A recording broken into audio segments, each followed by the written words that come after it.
There's so much that we share, and it's time we're aware. It's The Bitchspot Report. Welcome to the Bitchspot Report, the conservative atheist podcast that's not afraid to tell the truth, the whole truth, and nothing but the truth.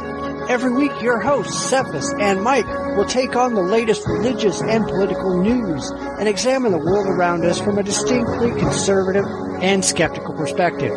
Join us now for this episode of the Bitchspot Report.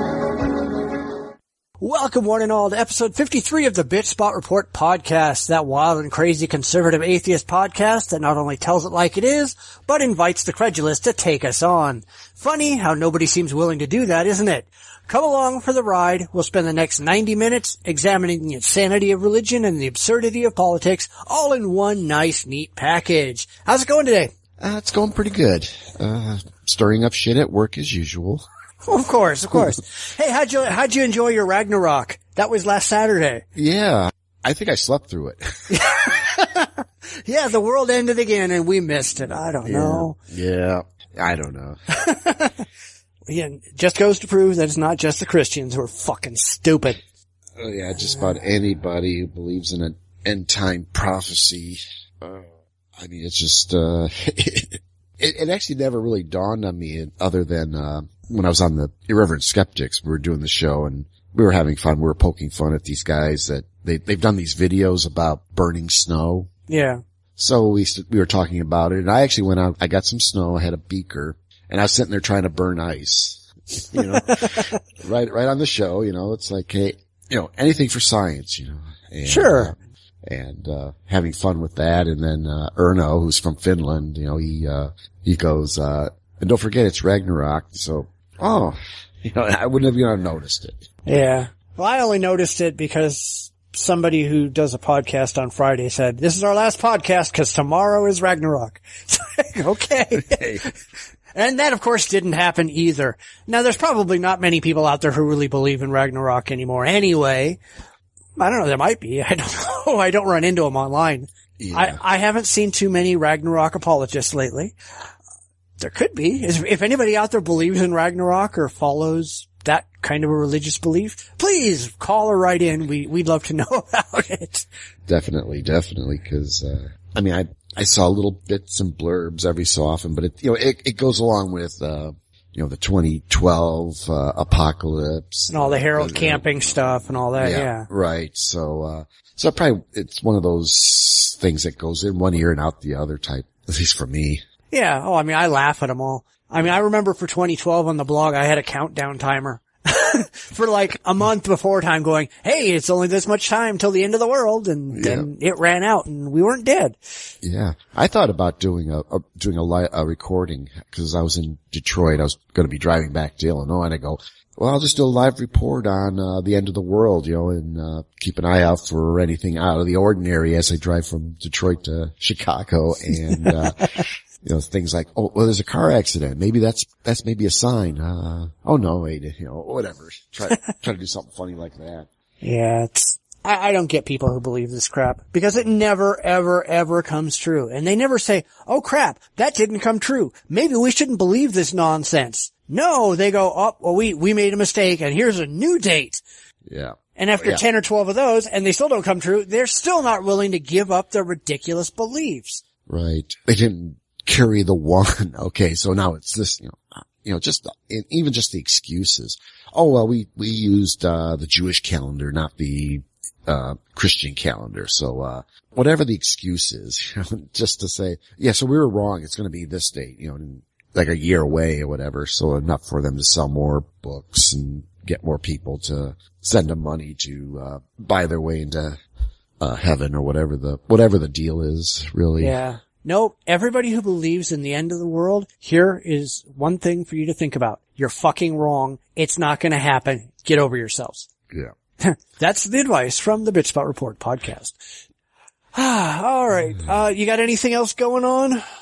Not really. Still, working on my 9/11 show, but, I'm beginning to believe, I'm trying to wrap my head around the insanity. I mean, we see it all the time with the religious and the political types. I mean, there's I mean, we got stories about, coming up on some of the crazy stuff that's coming out of these people's mouths, and it's easy for us to pick on them because they're stupid. These are basically stupid people who believe in have a stupid belief, and they think that they're more credible, than, I guess, rational people. But when rational people get going, well, I mean, I'm referring to the late, this has been a while ago with the latest, flare up amongst the atheists and the feminists and all that kind of stuff. And, I'm seeing crazy stuff coming across. I guess there's now a movement, hopefully, hey, we haven't eaten dinner yet. It's the free bleeding movement. Oh, good. Yeah, put down your food. Apparently there's these women, feminists, probably the more radical ones, who, believe that, feminine hygiene products, like tampons and all that kind of stuff, are just another extension of men's, raping of women. It's the patriarchy, damn it. Yes. So there's this bunch who, they forego taking care of the situation down there at the end of the month type thing. And there's actually photos of these women who they let it go. And you read the articles, because there's this article, and it's all this. It blows my mind that, because there was also similar articles about, I mean, any type of sex is rape, all that kind of stuff. And I'm like, honestly, it's worse than the Christians. It's worse than the Muslims. Oh yeah, these people are stupid. And then you get those within the atheist and the skeptical and all that stuff movement who are like, it's like they support this. I'm trying to avoid using names, but it's like I must be naive or something to believe that, we're within the rational group. We're the ones who have being atheists, being skeptical, being science-minded, that we're probably should be a little bit more rational, or we are a little bit more rational than normal people. No. And yet we'll buy into, and maybe that's it. I mean, we may accept, hey, there's no God, we believe in science, we believe in this, but, then there's the crazy thing we will believe. And I could accept that, because that's, I mean, you'll see that within the conspiracy and the crazy side. There's people who'll say, they'll go, well, there's no conspiracies like, JFK, it was a lone gunman, whatever this, but they will believe in 9/11, or they'll believe in something. They'll believe in ghosts, but they won't believe in this, or they'll believe in this, not believe in ghosts. I can accept that, but it's like, these are people, I mean, these feminists who are into this, that any type of sex is rape, any type, anything, that attitude. And I'm sorry, I mean, I know I'm a guy talking about this stuff. I mean, no, because this is stupid. To me, this is like this stupid, don't these people understand why there are men and women in the world? Because we have two purposes: to eat and survive, and to spread our genetic material down the line. That's all we do. That's all we are, really. Yeah, that is pretty disgusting. And, hey, I'm just a guy too, but why don't we suggest they just shit in their pants too while they're at it? Yeah, well, I'm a chick, and I just think that's ew. Just ew. Yeah, that was my wife for the female perspective. We eat, we shit. We eat, we fuck.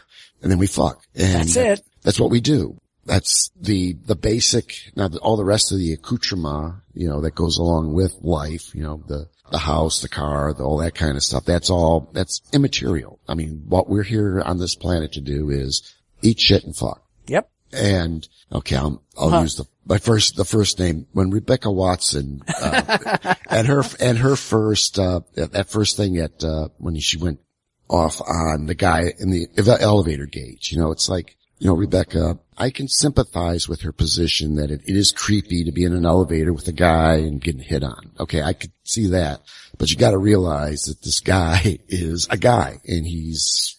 I won't even go that far. I don't think it's creepy at all. The guy, from her own account, sounded like a nice guy who politely asked her to go for coffee. It wasn't like he was in there, like, roping his crotch going, hey, let's go back to my room. He wasn't doing that shit. And when she said no, he said okay, and that was the end of it. That's not creepy. You want to know what's creepy, bitch? Fucking dye your hair the right color. That's creepy, you know?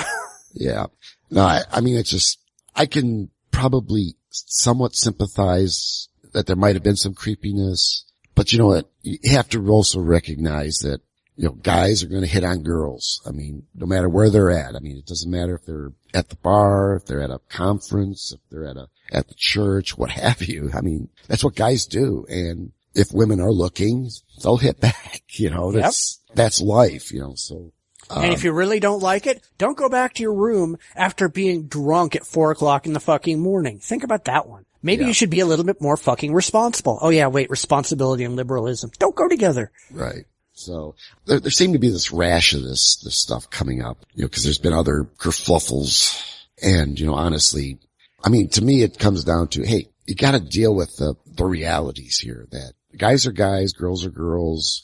If you're turned off by guys or, you know, you're turned off by girls, you know, it's like, okay, you know, that's your thing, you know. There's polite ways of doing things, but to drag it into the community, drag it across the community. And I think what the other thing is that I started watching this video and I kind of stopped because I have a life. I didn't want to watch a whole 1 hour thing on the community.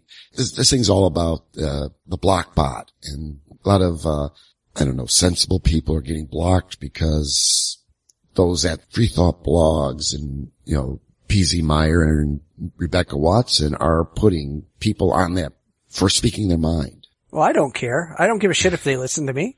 Doesn't affect anybody I give a crap about. If they don't see anything I say, fine and dandy with me. Doesn't hurt me at all. Right. I mean, there's certainly the trolls out there who in this video, there are trolls that actually said, we do it just to get people off. You know, we just do it to fuck with them. But when you start getting regular people who are trying to debate or trying to discuss the situation, getting kicked off, you know, that's, I guess, okay, so we'll just, you know, we could discuss it elsewhere, you know, and there's sensible people out there who will have a sensible discussion. I mean, that is possible in this world. I mean, because you won't get that on Free Thought Blogs or Skeptics. Oh yeah, I don't give a shit one about any of those people. And it's funny that you brought up Free Thought Blogs, because this week I went to look at some of the, videos of the most recent Free Thought Blogs con, and fuck, there is nothing credible or rational at all there. I mean, somebody said that there was a discussion about presuppositional apologetics. So I went and I looked through their list of all the videos that they had,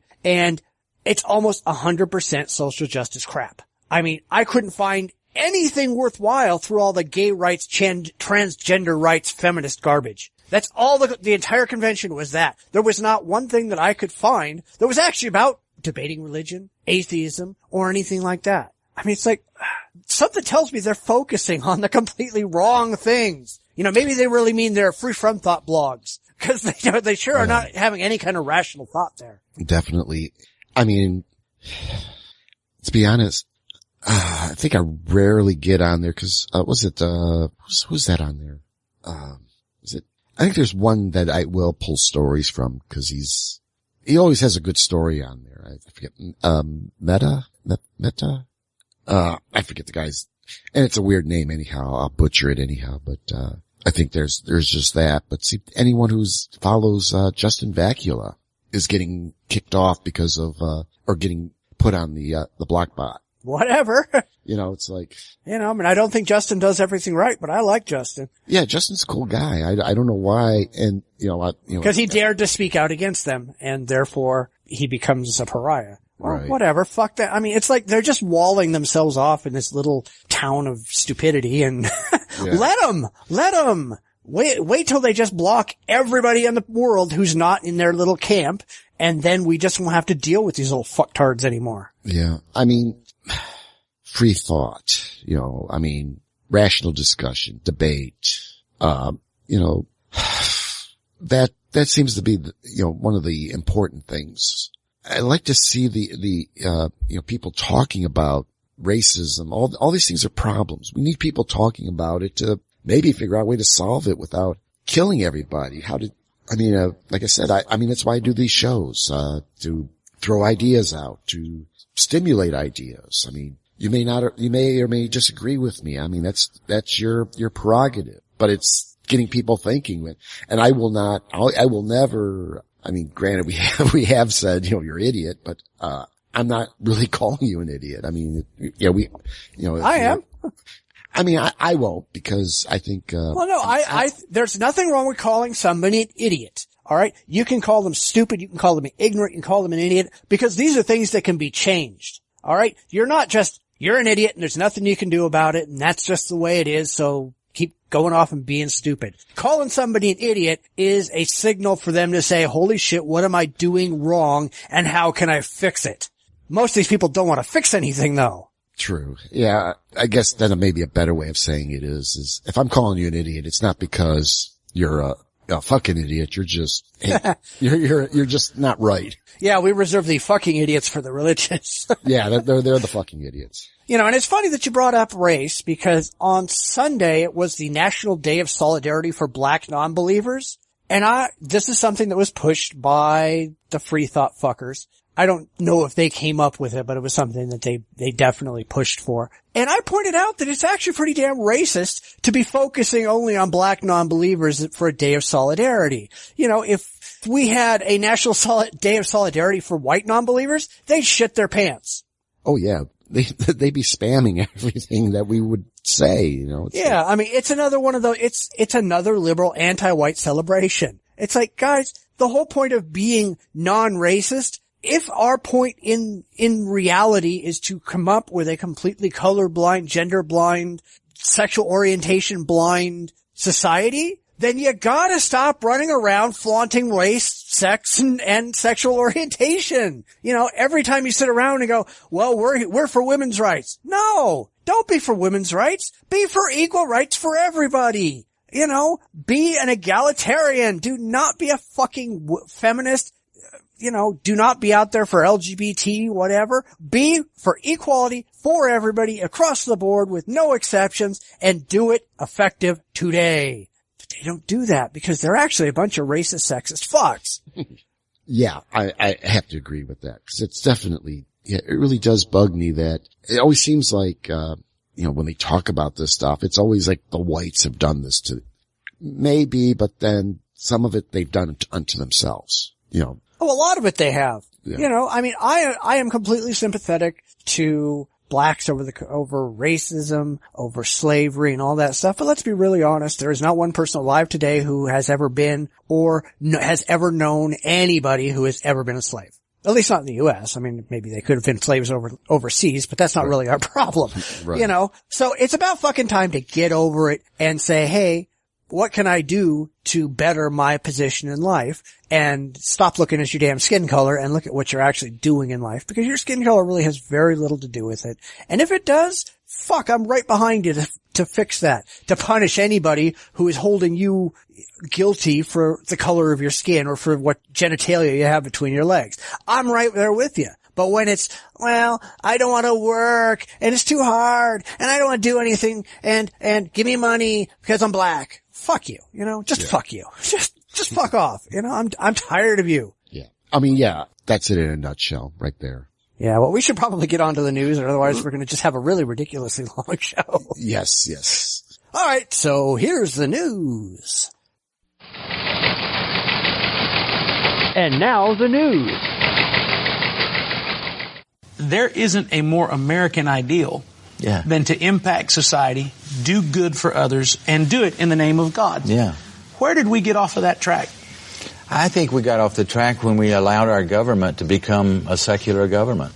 When we stopped realizing that God created this nation, that He wrote the Constitution, that it's based on biblical principles, and we allowed those that don't believe in those things to keep pushing us away from the government, and instead of standing up and being unashamedly a follower of Jesus Christ and fighting for our values in our society. I spent my entire career as a leader in the House of Representatives is sort of focused on 2 Chronicles 7:14. If my people who are called by my name humble themselves, pray, seek my face, and turn from their wicked ways, I will hear from heaven, forgive them of their sins, and heal their land. And I've taught it to my members. I led it in Bible studies. I'm trying to lead members of the house to Bible studies focused on that. I even sealed off the rotunda of the Capitol, thinking that of all people, the leaders of the nation need to take 2 Chronicles 7:14, and we sealed off the Capitol so that for 3 hours, leaders from the House and the Senate got on their knees, seeking the face of God and praying. And I really feel now, Pastor Matt, that the Lord has heard us, and I see the Holy Spirit moving, and I pray every day for an awakening in this country, and I think it's coming, and the Lord people have been praying for many years, seeking the face of God, and it's coming. While I'm sure this is going to come as a shock for most historians, Tom DeLay has made it clear for us that God created the United States and actually wrote the Constitution. DeLay argues that the biggest failure in American history can be traced back to the moment when we, quote unquote, allowed our government to become secular. So, pretty much from day one, right? Jesus, this guy's an idiot. It's so bad it hurts. I don't remember God playing any part in writing the Declaration of Independence. But you weren't there. Oh, that's right. I wasn't there. I'm sorry. I wasn't there. Yeah. So, and neither was DeLay. So fuck him. Yeah. I mean, this is just more evidence that these people just don't live in the real world. I mean, clearly Tom DeLay has never actually read the Constitution, which is pretty obvious if you look at some of these people's work in Congress. If he really thinks that the government hasn't always been intended to be wholly secular, dude, you have no business being in public office. And some. I mean, he shouldn't even hold a regular job. I mean, just the stupidity. I've heard some, I'm trying to remember if there was anybody else who's used the same argument, that this was all inspired by God. I mean, if the Constitution is inspired by God, why isn't he mentioned in it? Yeah, well, no, you can't say that. But yeah, this is a big thing on the fundamentalist right. They all think that the U.S. was, created by God. We're God's chosen people, and therefore we get to do anything we want and shake our dicks at people. That's their whole thing. DeLay says he was responsible for locking Congress in chambers for 3 hours so they could all get on their knees and pray to God. Well, maybe if these people spent more fucking time doing their jobs and less time on their knees, this country wouldn't be in such fucked up shape as it is. Guys, do your jobs. Do what we're putting you in office to do. And guess what? That's not to pray. Definitely.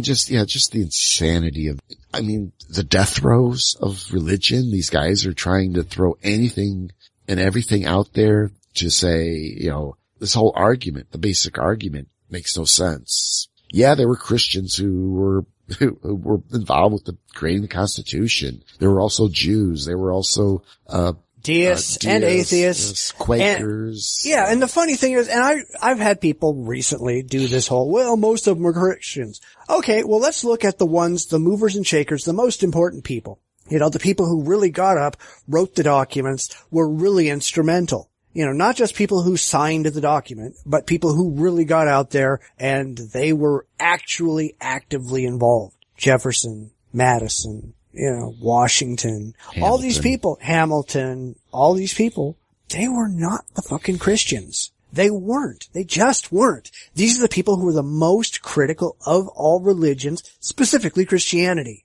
All right, these are people who it's really hard to find any documentation that these people were really hardcore Bible-believing Christians. They just weren't. At best they were deists. At worst, best for us, but worst for most people, they were atheists. Where is the history of Christianity in this country? It's not there. You can't justify it unless you start going back and saying, well, let's see, how many ever people signed this document? We're going to go through and we're going to find their name on church rolls, and that proves that America is a Christian country. It's not. It just doesn't work that way. And besides, this idiot is just going, well, America's just forgotten that it's a Christian nation. Well, what else have Americans forgotten? Did we forget, like, the Civil War was fought by leprechauns riding unicorns? Was that something we forgot? How about Adolf Hitler was a 500-foot tall Cthulhian monster? Did we forget that one? Did we forget that, we fought the Revolutionary War with help from the Raelians? You know, what's the next thing that's gonna come out of these fuckers' mouths? Oh, exactly. Yeah. This isn't just revisionist history. This is like imaginary history. Oh, definitely. And again, he's probably, he's playing to his constituents, the people that put him in office. He's probably, I wonder if he's up for election. Is he up for election? Always, I'm sure. Well, yeah. So probably this is all part of he's playing to his, constituents, or at least, unless it is trying to, support fellow Republicans to, who are being elected, so it's. Well, he did this it's a fundamentalist right-wing radio podcast show. So, yeah. He's just preaching to the choir. Right. But it's the idea that he's working the vote. He's working his people. And oddly enough, I bet you say, this is probably, say one thing stupid, say a whole bunch of sensible things, you lose the sensible stuff because he says something stupid. Wait, he says something sensible ever? Wait, when? I'm just saying, cause I don't remember. I'm at a loss to that too. So, but I'm just kind of painting a picture that he's probably sitting there going, yeah, we need this, we need that, and, sensible this, sensible that. And we really need to, then he goes into that, and we really need to bring religion back, since, God created the Constitution and, created our country, and, something like that, so when he says something like that, everybody goes in and they go, he said that? That moron just said that? And, maybe looking into it more and they find out, so I think it's like a grabber. I don't know. I hate to think there's people this stupid. And there is. I mean, I know there is. The funny thing is, and this is something that I think is really great about the modern internet age, because there was a point in time when you could get politicians that went out to these little whistle-stop political tours and they would say the stupidest crap to their followers. Things that are just utterly, utterly ridiculous. And then when it got to a national election, most people didn't know about it. But now, every damn thing that these fucktards say is immortalized on the internet forever. They can't just go around and say stupid shit and then think, well, nobody's gonna remember that when the election comes around. Right. People are gonna remember. And that's a good thing, both for the far left wing and the far right wing. Nobody can get away with just being an idiot. And I don't care where you are, if you're on TV, if you're on the internet, if you're at a convention, if you're whatever, you can't be stupid because you know that's going to show up on YouTube in 36 seconds. Right. That's fantastic. I love that. Yeah, cause the media is not going to ask them, there'll be there's probably reporters and they're looking at the same story we're looking at now. And it's like, they could be asking, pressing him the questions. Do you really believe God created this country? Did you really believe that God wrote the Constitution, and, pressing that thing, pressing that argument. Unfortunately, the CNNs and the MSNBCs and the Foxes aren't going to spread that around. Well, first off, because they get money from the candidates to air their commercials. Right. But it's just that, fortunately, that's why the internet's so wonderful. You can go out there and look and say, type in Tom DeLay, okay, and you can probably find a few hundred little gems of the shit he said, Yep. So. And I would love to see outside of every polling place in America, when we're having an election. And thankfully, I don't have to ever go to a polling place because I'm a permanent absentee voter because I don't feel like leaving the house. But, I'd like to see a video loop of all this stupid shit for everybody on the ballot, both sides, every candidate just saying stupid shit while people are waiting in line to go vote. It's like, it'll make you people think about who you're voting for. I'll tell you that much. Yeah. Except someone will complain it's campaigning. Well, yeah, all right, fine. But you guys are going to get in there. You're going to take one look at these things and you're going to say, I don't want to vote for any of these people. You know, I once again, I had the wonderful GOP send me an email thing, you know, asking for my thoughts on the upcoming election or on the next election and who they should have in office and what their campaign thing should be. And I told them once again, and I said, you're not going to listen to me anyway, but drop the fucking religion, actually become conservative, you know, become fiscally conservative, stop borrowing money, stop spending it on bullshit, balance the budget, yada, yada, yada, but you won't listen to me anyway. You know, they don't care. They don't care. You know, I want the Republican Party to go out of business. I want the Democrats to go out of business too. Yeah. I want them all to go out of business so that we can actually restart this thing and actually have parties that matter who are not just, you know, they actually have positions, not, well, we just want to get reelected, so we'll say anything that we can fucking say just to get people to vote for us. That's just stupid. I get tired of that. Yeah. Well, you want to go ahead and do yours? Yeah, let me do my story.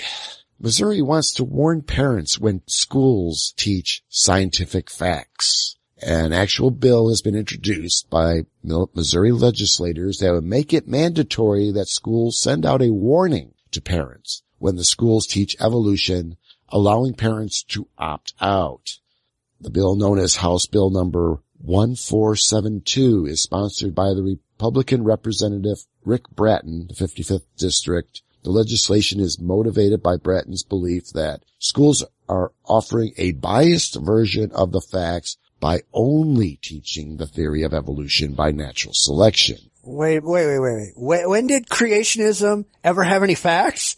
What? Yeah, that's a mystery to me. And you gotta warn parents when schools teach scientific facts. Those poor people are going to be bombarded with so much paper with, when the kids go through biology and chemistry and physics and all that. If they gotta warn their parents that they're being taught facts, every week there's going to be a piece of paper. Yeah, we're going to teach, Newton's first law. We're going to teach, Mendelian genetics. We're going to teach, mitosis. We're going to teach cell structure. You know, I mean, is that what the law is going to do? These poor people are going to, yeah, it's like, I'm sorry, but, evolution is the underlying principle for pretty much all of biology. You basically have to take your kids out of biology entirely, or any science class that teaches anything biological if you want to keep them away from evolution, because you can't do it otherwise. Right.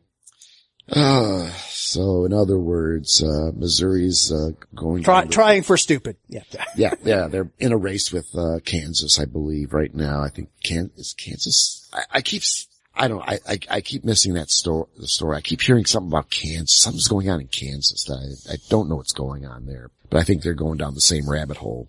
Yeah, and they're doing it constantly. And this is, as we keep talking about, the death throes of religion. All right. Religion is going under, and these people are desperately trying to throw up anything that they can. And it's kind of ridiculous. You know, it's sad enough that years ago, my kids, when they were going to learn about evolution in elementary school, they had to bring home a permission slip allowing us to opt out. And I called the school and ripped the shit out of them. I said, fuck you people. You're goddamn ridiculous. You're stupid. You're a school. Religion has no part in school, yada, yada, yada. And since then, I haven't seen a notice in all the years since, and I don't know if they're still doing it or not, but I know they got a hell of a lot of flack for even asking. It's not something you should be able to opt out of. You can't opt out of reality. Sorry. Yeah.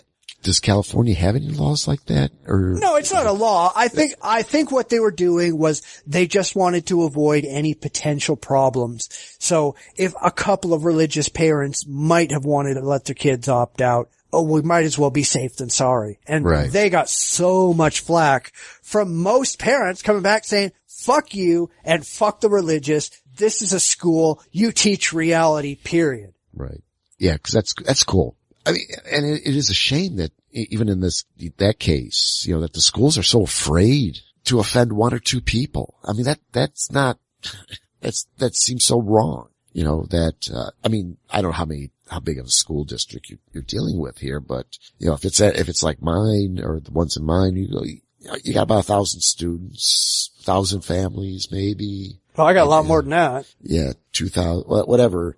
And you're afraid of one or two parents that might be afraid of evolution. I'd like to think where I live, we're pretty much solid creationism is a religion. It's part of religion. It's not part of the schools. Because I don't think anywhere I don't even think I remember when I went through, except I think in biology early on when they were talking about the ideas of, some of the early concepts in biology that, I think they might have mentioned creationism, but it is as an early ideas towards trying to understand life on the planet. And then, observations started showing, no, it's pointing this way type of, it's like a history of biology, how things were, how it progressed once, you started looking into the cell structures and so on. There was a belief that, some animals spontaneously appear.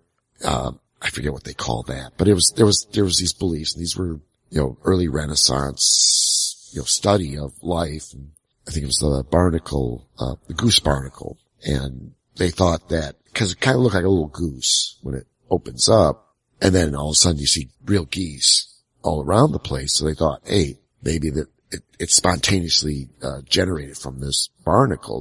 That's how we get geese. Of course, discounting the eggs and all that kind of, but anyhow, going through that stuff, but that was early in the study of, in biology, but we got into evolution and genetics and all that kind of stuff, and nothing about creationism at all. And I don't think there was ever anything when I went through, I know there was nothing like that in grade school or high school. So this is like a recent phenomenon that it is getting into the schools, at least if it's happening in Illinois, it's a fairly recent phenomenon. So but then the schools being afraid to offend one or two. I mean, that's pretty sad story there. I mean, Well, I mean, I know that when I was in college and I was going through an into biology class, and I probably have mentioned this before, but before we started getting into evolution, the professor did stop, and he said, we're going to start talking about something that some people have religious problems with, yada, yada, yada. And he was really apologetic if he offended anybody, but he says, this is all going to be on the test, and you're all expected to know it, and it doesn't really matter what your religious beliefs are. And so if this really, really bothers you, I have dropout papers on my desk, and you are welcome to drop the class. Okay. And, he spent a good 15, 20 minutes talking about how he didn't mean to offend anybody and whatever. And he wasn't telling anybody that religious beliefs weren't true, which I wouldn't have been doing that, but that's me. So it's been out there for a long time. That's back in the mid 80s. But, having to have people, and I'm kind of worried where you're going to get to the point where people have to have their students opt in. Everybody opts out by definition, and then you have to opt them in to learn about reality. That's the kind of thing I'm more worried about. Right. Oh, exactly. I mean, if a parent doesn't really understand what reality is, and you say, well, yeah, we're going to be teaching, evolution, this, your kid's going to learn, in biology, they're going to learn this, in physics, they're going to learn this, and you got to opt in. Yeah, that's a scary thought. I mean. Yeah, I think that's dumb. Yeah. I don't think parents ought to be allowed to opt their children out of any form of education for any reason, especially for religion. I think all these things ought to be on mandated tests, and every student needs to pass these tests or flunk out of the grade level. Take it or leave it. This is what you need to learn. This is what you're going to be taught. I don't give a shit where you are. I don't give a shit in your home school, private school, public school. Doesn't matter. This is the subject matter that you will be taught and that you will understand and that you will be able to take a test on and pass. Now, I don't give a shit if 5 minutes after you pass the test, you go, well, I don't give a shit and I'm going to go back and do my witch doctor dances and all that stuff. I don't care. But you damn well better be able to pass the test. You better be able to understand that you know how this works. Right. Even if, it's like math, you can't go, I think fractions are sinful, so I'm going to opt out of fractions. No. Fuck you. Fuck you up the ass with a ruler, No, you can't do that. I don't think you should be able to do that in anything. And I don't give a crap if it makes you feel bad or if it offends your religious sensibilities. Screw off. Just screw off. Exactly. I mean, I can go on about this, but how about we move on? Well, before we do that, I know it's because we're never going to get to this story, but while we're on the subject of bad potential laws, let's talk about another one for a moment, and that is Arizona's anti-gay law. Now, the way it's worded, and let's be honest, Governor Brewster will never sign it. It's never going to go anywhere. It's going to be yet another stupid thing the fundamentalists come up with that just dies. But it really does allow people to discriminate against others based on their religious beliefs. So that means, and this is something that the religious don't understand, but that means that atheists could potentially discriminate against Christians if they wanted to. You know, atheist business owners could tell Christians they're not welcome. Jews could discriminate against Muslims. You know, and you know the second that any of that crap happens, the Christians would be screaming about how downtrodden they are because they're not the ones to get to discriminate. Right. And I think that's kind of the same thing as what we've been talking about, is it's people who've been trying very, very hard to get their beliefs legislated into law without really thinking that, hey, maybe everybody else can do the same thing. You know, what happens in this case? Okay, well, maybe, another religion, like we were talking about, wants to opt their kid out of something they find offensive. Fractions, or whatever. Can they do that? Or is it just evolution and only evolution, and that only applies to Christians and nobody else? Because that fails the discrimination test. Right. Yeah, I wish I knew more about what this guy really wants to do, but it kind of sounds like he's just going after evolution. I mean, he is. You know, and this will definitely, Missouri, yeah, it'll probably get on the books and then it'll get struck down by a court, in the meantime. And then they'll do it again because they don't care, because it's just taxpayer money and the taxpayers are fucking stupid. Exactly. All right. Well, I will go on to my next story so I don't put things off track too bad. Right. All right. You have Eric Holder coming in and then recognizing so-called same-sex marriage in Utah, even though those marriages took place when they weren't legal in the state of Utah. Exactly. I mean, and in this sort of stuff, people say this lawlessness is driving us crazy. And again, where do you draw the line even on that? At what point, if it's all right to have same-sex marriages, why not define a marriage? Because at the end of the day, a lot of this ends up being taxes and who can visit who in the hospital, and there's other repercussions and things that come with this. So a person may want to define themselves as being married to one of their children so that they could then, in fact, pass on certain things to that child financially and otherwise. Where do you draw the line? And if, in fact, a person can arbitrarily draw it here, why not could someone else draw it arbitrarily somewhere else? There needs to be rule of law. Marriage has, for millennia, been defined as that between a man and a woman universally. Following a judge's order to strike down part of Kentucky's anti-gay marriage ban, Tea Party candidate Matt Bevin said that if Kentucky can't define marriage within its borders, what's to stop parents from marrying their children? It's going to be Armageddon. Dogs and cats living in sin. Total hysteria. How absurd can these idiots get? Seriously. Apparently they don't understand the consent, age of consent, and the ability to consent. They don't understand much. Actually, that kind of makes sense. If you got priests diddling kids, I guess, and I guess apparently I've seen some stories about, not just the Catholics are doing this. Some evangelists have gotten caught. Oh yeah, no, they're across the board. The Jews do it. The Muslims do it. Everybody does it. And it's a massive problem, but that's what happens when you allow, people to get special privileges and special rights just because they're the spokespeople for God. Right. And apparently none of these understand age of consent, statutory rape and anything like that. And apparently it sounds like, especially even with the evangelists, I mean, they don't seem to understand. Apparently the legal system don't understand these terms either, or half the clergy in this country, all across all bounds, they'd be in jail. We'd have to build special prisons just to put them in there. Cool. No, you wall off Colorado and you just throw them all in there. That'd be a good idea. Or there's nothing in Colorado anyway. Or, find some, no, it's gotta be bigger than Detroit. It's gotta be a state. But you gotta find yourself a nice, flat, level, square state. And then, George Carlin said it best a long time ago. So, just throw them all in there and airdrop food. Fuck them. Here's another idea. I'm going to save you a whole lot of money on prisons, but at the same time, we are still going to remove from society many of our more annoying citizens. 4 groups are going away permanently. First group, violent criminals. Here's what you do with these Emmy Award winners. You take the entire state of Kansas. You move everybody out. You give them a couple of $100 for their inconvenience, you know. Gotta be fair. And then you move them out, you put a big 10-story electric fence around Kansas, and Kansas becomes a permanent prison farm for violent criminals. No parole, no police, no supplies. The only thing you give them is lethal weapons and live ammunition so they can communicate in a meaningful way. You know, and it's funny because this is hardly the first time this kind of thing has come up before. You get the anti-gay crusaders have also said things like bestiality is going to become prevalent and pedophilia and all that stuff. But, I mean, aren't a lot of these things already found in their religious books?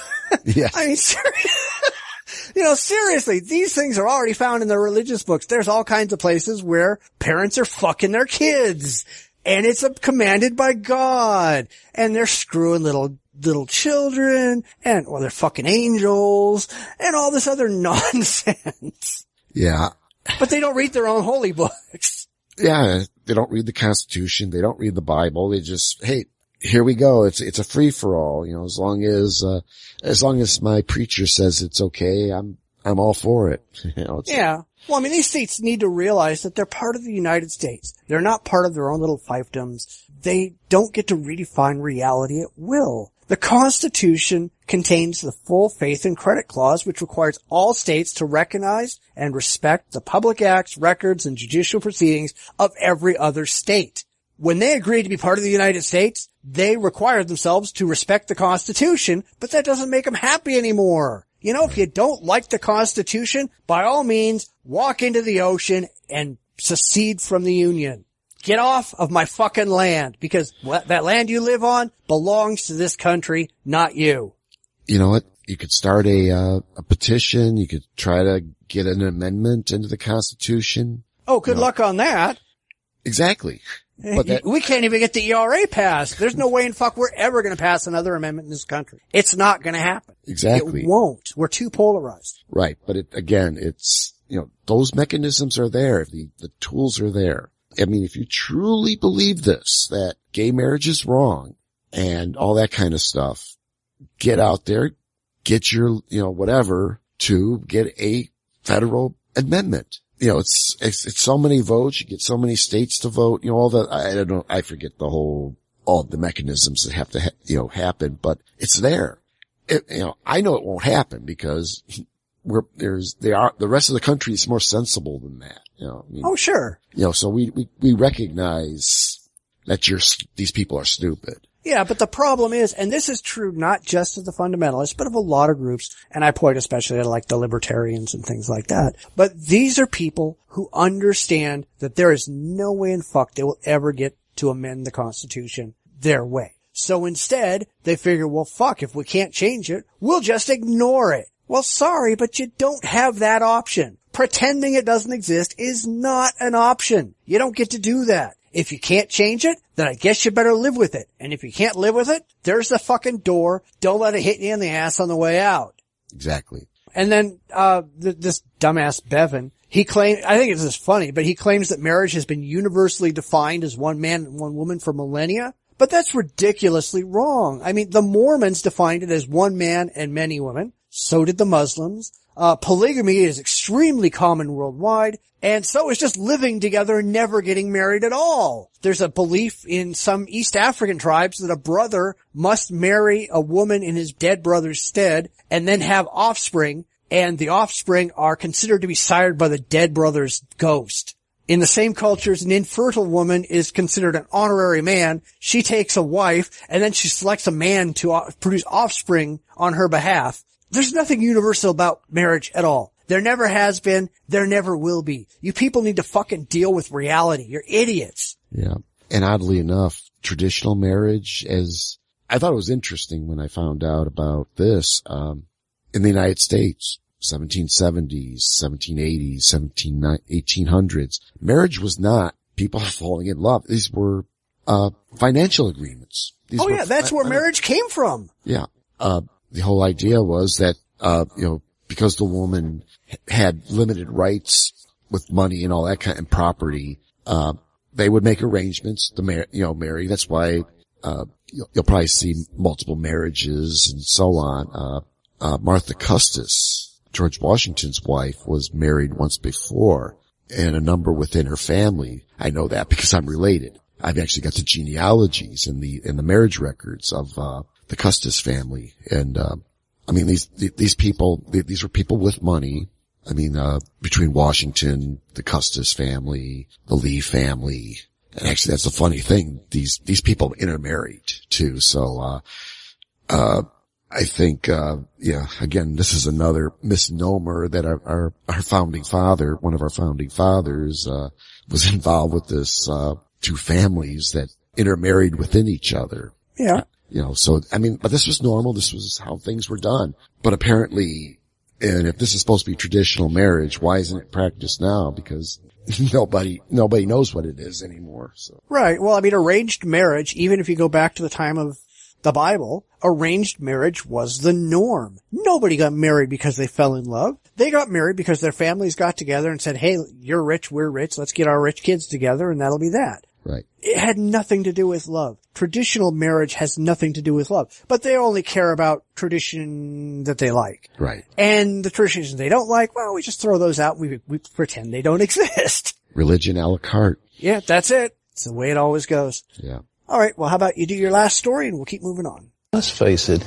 There was a bishop in the Middle Ages there, 1800 something, who added up the dates listed in Genesis, and he came up with a world that had been around for 6,000 years. There ain't no way that's possible. Anybody that's in the oil business knows that he's drilling down. You drill down 2 miles, 3 miles, 4 miles underground. You're coming into all these layers that were laid down by the dinosaurs. And we have skeletons of dinosaurs that go back about 1.65 million years. And to say that it all came about in 6,000 years is just nonsense. And I think the time we come off of that stuff and say this isn't possible.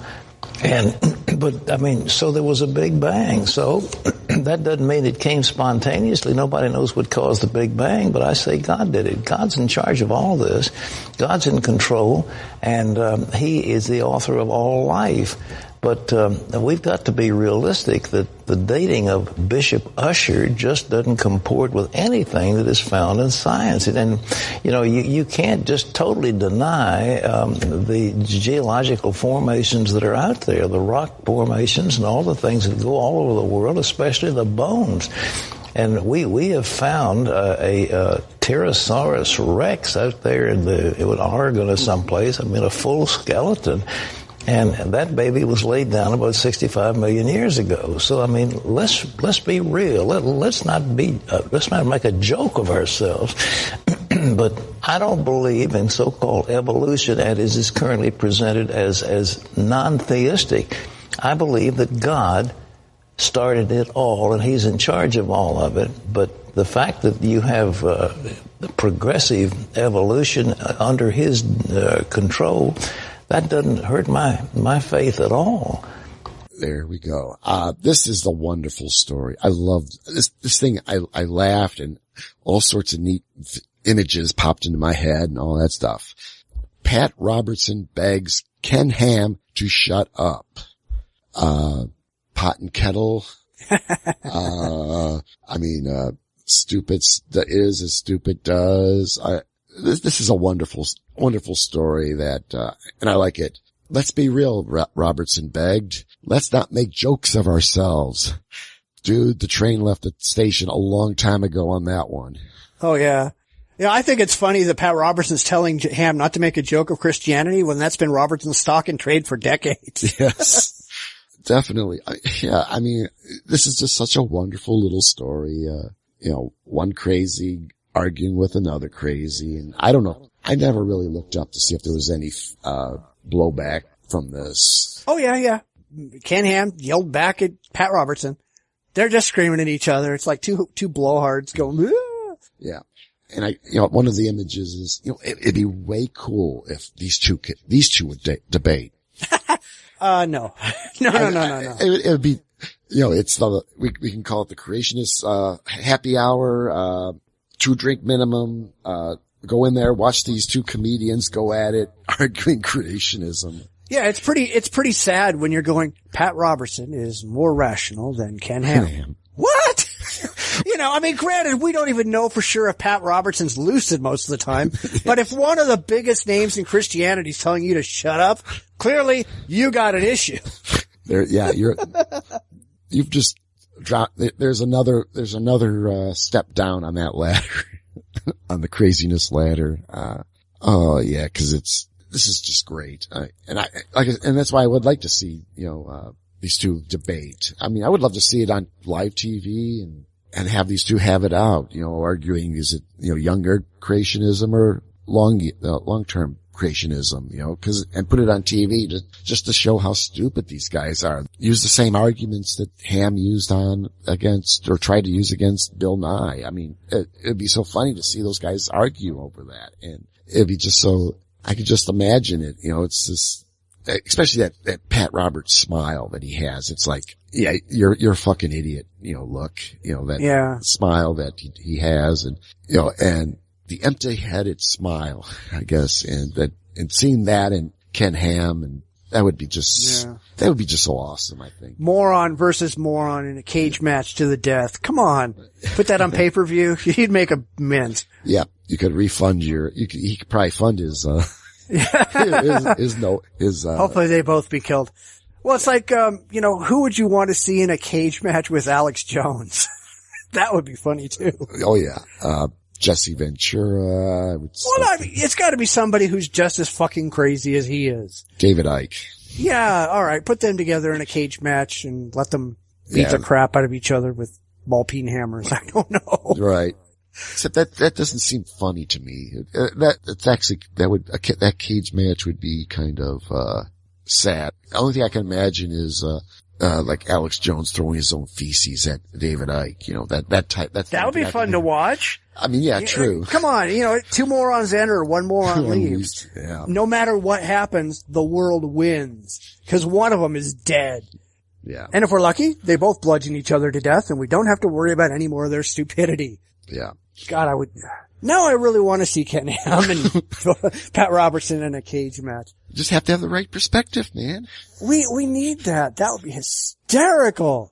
Because it's a win-win situation. We lose at least one of them, maybe both of them. Yeah, exactly. That would be great. That would be great. Of course, now people are going to write in and complain and go, "You're being violent again." Come on. No, they're being violent to each other. Yeah, it wouldn't be us. We'd be just encouraging it a little bit. Ken Ham in Thunderdome. 2 men enter, 1 man leaves. 2 men enter, 1 man leaves. 2 men enter, 1 man leaves. 2 men enter, 1 man leaves. God, I have to do a picture of this sometime. This would be hysterical. Or Ray Comfort and Ray Comfort and Ken Ham, yeah. Okay, and Kirk Cameron on one side. No. Ray Comfort with Kirk Cameron on his back. Master Blaster. There we go. That's it. Show over. We're done. Get Tina Turner to run the show, and we get Mel Gibson in there with some anti-Jew rants for good measure. There you go. Yes. Oh yeah, Oh, somebody make a movie. Please. Come on. We'll start a fundraiser. We'll put it on Kickstarter. Yeah. Oh, that would be so epic. That's the best thing ever. All right, I officially have nothing left to say on this. I think we've said enough. Oh my God, that was good. All right, well, let's do the main event. This is the main event. We often speak about our disagreements with liberal politics here on the show, yet we rarely go into any real detail, and we've had some self-identified liberals claim that they didn't even buy into these ideas. But if you look around online, these are largely claims that are presented as liberal ideas, and we wanted to point out some of the worst of them and why we think these ideas are wrong. Now, I came up with 2 right off the top of my head. I don't think you came up with any. I don't know if you did or not. Not really, because when I started reading this platform, the Democratic platform, for the longest time, when I try to figure out, well, what do the Republicans stand? What's the Democrats? What do the Libertarians? What do the Green Party? What do the Communists? What do they really stand for? I mean, and what do they want? What are they pitching? And, for years I've tried to figure this out. And again, I'm reading this thing, and to be brutally honest, I don't know what they're trying to do. They're trying to get votes. That's about it. That's about it. They're putting out these warm and fuzzy ideas. I mean, I think the base concept is great. It's just that there's nothing behind it. There's nothing, I don't want to know, especially like the part about jobs. There's that part about getting more jobs in this country and all that kind of stuff. But they don't say how they're going to do that. They think magic. Apparently, magic pixie dust, okay, we create jobs. No, tell us what you are going to do to get jobs back in this country. Well, they don't want to tell you what they're going to do, because if they tell you what you're going to do, you won't vote for them. Because they don't want private sector jobs. They want everybody to work for the government. They want everybody to get a publicly supplied paycheck. That's right. What they want. Right. Well, probably. I don't even know if that's true, because they don't tell you that. In this document, they don't really tell you that. It's like, we want to create jobs, more jobs for Americans. Plus if they tell you what they're really planning on doing, when they don't actually accomplish what they're planning on doing, or don't even try, because let's be honest, they don't really try. Right. Then they can't be held accountable. Exactly. You can't go, hey, you guys didn't do what you said you were going to do. They'll just kind of go, we tried. What did we try? We don't know. Just something. We tried something. And everybody's guilty of that. Right. Yeah. That's clearly what it is. Cause, one time I was watching C-SPAN. I was watching the Republicans. I forget what year it was. If it was late 80s, early 90s. And they were voting on the platform. They're voting on the planks for the platform. And it was like, they were reading, and it was like reading off putting Americans back to work. Vote. Hear a bunch of people say aye. Those opposed. You might hear a few nays. Then middle class, I'm just going through this list from the Democrats, but it's kind of on the same lines. They read off each plank. They vote, you'd hear these vote, the yays and nays. And then of course the yays always won, even though there was one about a religious, I forget what it was. There was something, I'm trying to remember, but it had a religious connotation where I heard a lot more nays than yays. But then I know exactly which one you're talking about. That was when former LA Mayor Tony Villaraigosa was up there, and he kept asking over and over and over, because it was his job to get this thing voted in. Okay. So, he was going, do I hear anybody's, all the yays? And then when it was very clear that the nays won, he's going, well, I didn't really hear that. Let's do it again. Yays! It's like, you fucker. Yeah. You guys are so dishonest. Yeah, because it was like that. And okay, so then they got all the, of course the platform was, I'm pretty sure it was already written by, there's the writers that put these things together. Of course it was. And it was all, the conventions are just, I guess, a way for the parties to spend what's left of their election fund or however they get paid to do this. But it's, but reading these platforms and reading these, what they want to do. And when you hear them campaign, it's the same. Yeah, we're going to bring jobs to the country. We're going to be, energy independent by such and such date.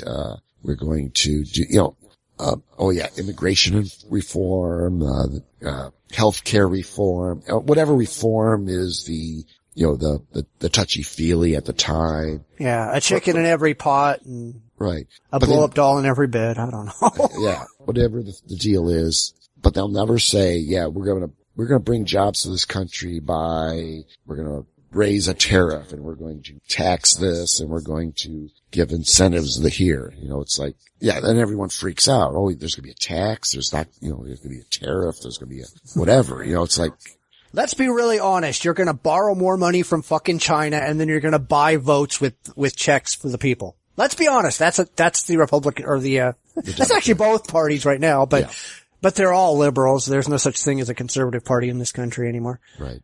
Yeah, well, I came up with 2, like I said, and I went off script because, I agree with you. Everything that's on their official party platform, and we have a link to their party platform on the website, but everything on there is just a bunch of feel-good nonsense that really doesn't mean anything because they don't actually have a plan for how to achieve any of it.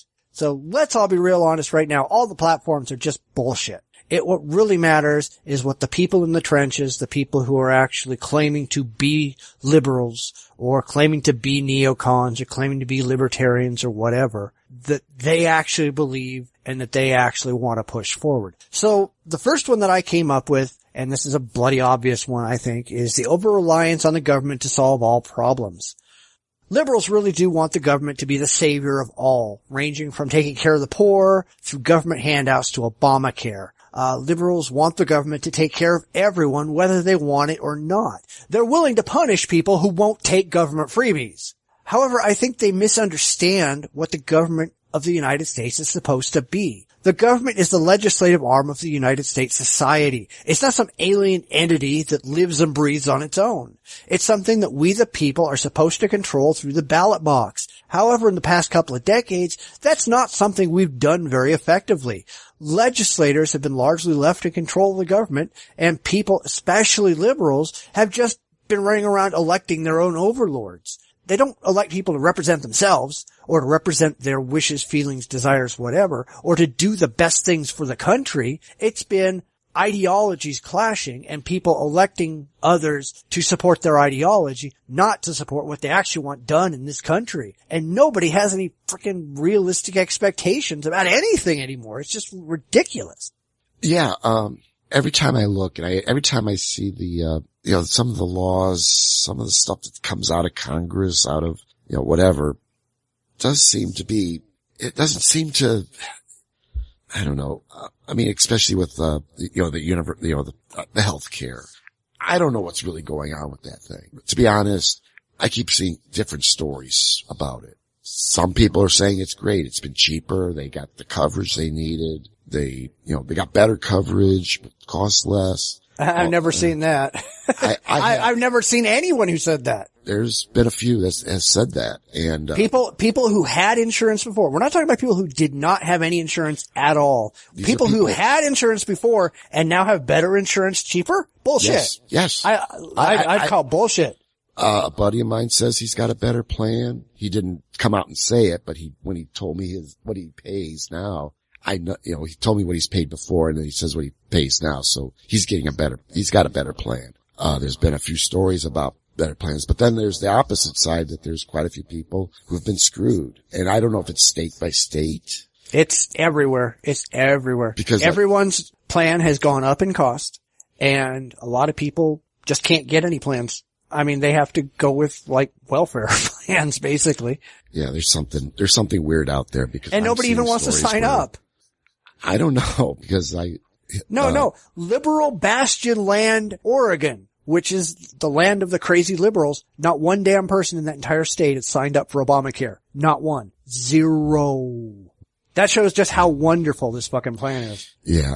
I'm hearing different things out of that plan, but it's still I don't know what's really going on. That's the problem. I don't know what's going on. And I won't, because I'm seeing stories where people have gotten decent plans. But then you get some that are, we got the stories like the recent one in the Wall Street Journal about, someone who they signed up for a plan. If I'm trying to remember if it was, I think it was a kind of the same amount that they were paying before, but found out that the drugs that they needed wasn't in the formulary. And this was a cancer drug. So it's, that's pretty serious shit. So there's something going on, and I don't know if it's just, propaganda, people making shit up, if it's being made up on both sides, because, there's people who like it, who are for it, and there's people who are against it, and they're going to say whatever. So that's my skepticism. I am just too skeptical about what is really happening with this program, because there's just too much contradictory information coming out, and that may be intentional. Maybe it's real. I don't know, but that's my problem is, and that's where my biggest problems with the government is I really don't know what the hell is going on. Nobody does. And no one wants to tell you. No one's going to tell you that. No one wants to admit that they screwed up. I mean, I don't know what states are doing better than others. That's what I'm thinking. Maybe Illinois might have a better plan or have better plans. I don't know, because it seems to be, a mixed bag of what's going on. So I don't really know. And I can't say either it's good or bad, because there's just too much contradictory information. And that's my problem, and no one wants to admit if this healthcare plan is failing. You're not going to get people who, especially, the main pushers of this thing, they're not going to admit that they're wrong. Yeah. Well, I mean, the whole plan was that they had to have at least 7 million people signed up to make it solvent, and they're nowhere close to that. They're not even close. Right. Last figures I saw were probably about 1.5 million, 2 million people. So, the whole thing falls apart. And I don't remember exactly what date. I think it was April 1st, and then they've been pushing off more parts of the plan because it won't work. But, what do they do when the plan just fails and falls apart? And they've already fucked up the entire insurance system in this country. Because they have. Even by pushing this thing through, they have fucked up insurance in this country. And it was pretty fucked up before. All right. I'm not defending the way the insurance industry has worked in the past, but this has just made it worse. Yeah. They haven't solved the problems. They've made them worse. And you know what? Who really wrote those bills to create those plans? The insurance companies. Of course they did. That's why, that's the problem. And this is a problem I have with the United States and probably with everywhere. But, this is a human problem, I know. But we tend to create bureaucracies, and then we put the bureaucracy in charge of the bureaucracy. We do that with the military. We do that with the banking industry. We do that with everybody. There are no watchdogs. It's just everybody is responsible for themselves. And when they realize, what's that old saying? I forget who said it. But when the people realize that they can vote themselves benefits, the country is dead. I'll have to look up exactly who it was. Cicero? Yeah, something. Something like that. I don't remember, just off the top of my head. But, we're having such a problem because these people are realizing that, holy shit, we can just make shit up and vote ourselves money and the government's going, well, hell, we can just keep borrowing money from China and giving you shit so that you'll keep voting for us.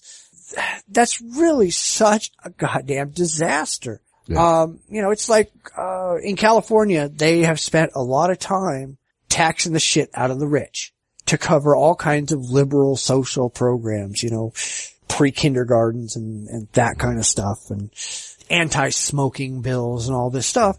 And they kind of figured out that didn't work because the rich were going, fuck you, and leaving. So now you have all these programs and nobody to fund them. And, oh yeah, all the rich, they took their companies with them. So all the wealth generation that they had in the state is gone. They're off in another state. Most of them went out to Las Vegas, where they have no taxes, or they went up to Oregon, where they have no income taxes, and fuck it. They're doing great, and they're not putting one penny into the California economy. Yeah. Thanks, California. Yeah. I mean, the thing that gets me, and I can understand why, especially with Obamacare, and it was also, many of the banking rules, things like that. I mean, the people who wrote those bills were it was insurance companies that wrote Obamacare. Those that created the, regulations for the banks, bankers, these people. And there was a good reason because, these people who put these bills together are experts in the field. They're supposed to know how insurance works, how, the bankers, they know how banks work. So yeah, you kind of want that expertise put behind your bill. But if I'm not mistaken, in the Obamacare bill, there's penalties if you don't buy into the program. If you don't have insurance, you're going to be forced to pay a penalty. They're going to punish you if you don't take government money. Right. Which is the stupidest goddamn thing in the world. Right. So of course. But of course, the penalties are cheaper than having the insurance. So a lot of people are just saying, I think it's like $98. if you don't have insurance. Well, you can't get insurance for $98, so it's easier to just pay the penalty and not pay the thousands of dollars you'd have to pay for the insurance than it is to buy the insurance, which is really a fucking stupid thing. Right. So it's, no one looked at it. They just took it as read. Hey, these are the insurance. These are the guys who are going to be providing the insurance. It's like, so they created this law. I mean, a lot of the banking regulations, there were, banking lawyers, bankers, people in the, they bring these economists, they bring them all together. They create these regulations.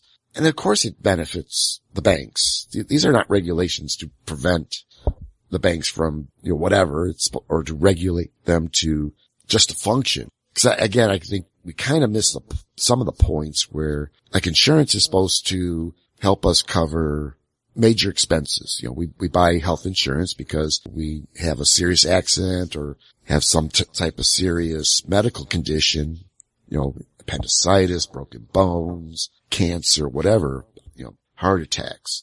You buy the insurance to avoid taking that $100,000, $200,000, $500,000 hit, to get these things fixed in the worst cases. That's why we got insurance.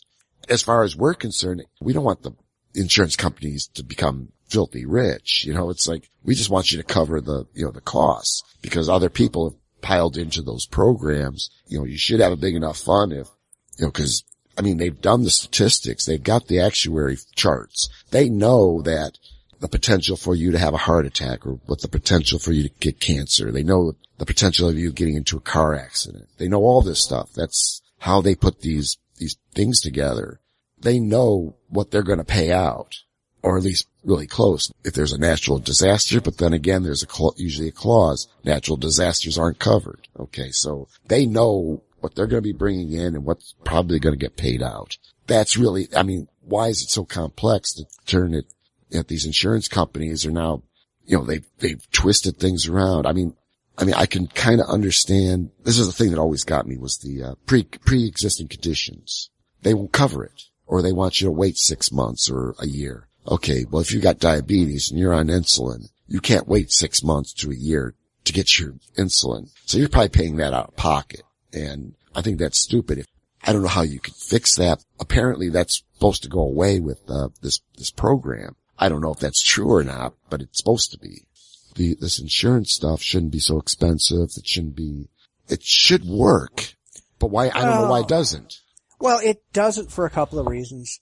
On the medical side, we've got such a ridiculously litigious society where everybody sues on the drop of a hat. So all the doctors have to have these incredibly massive malpractice insurance policies. I have a friend who's a doctor.